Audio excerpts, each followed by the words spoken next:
கிறிஸ்துவுக்குள் அன்பானவர்களே, இன்றைய காலை வேத தியானம் நீதிமொழிகள் 17:13. நன்மைக்கு தீமை செய்கிறவன் எவனோ அவன் வீட்டை விட்டு தீமை நீங்காது.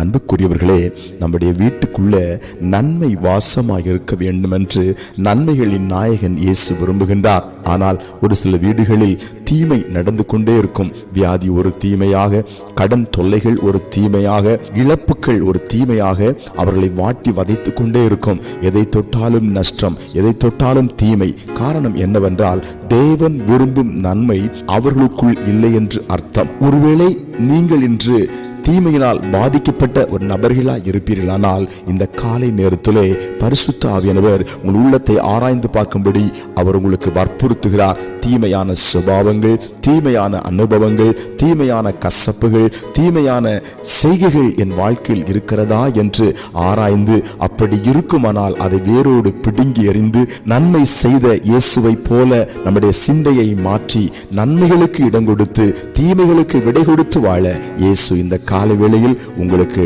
ஆலோசனையாய் சொல்கிறார். நிச்சயமாய் நன்மை உங்க வீட்டில் வாசமாய் இருக்கும். நன்மையினாலே நிரப்பப்படுவீர்கள்.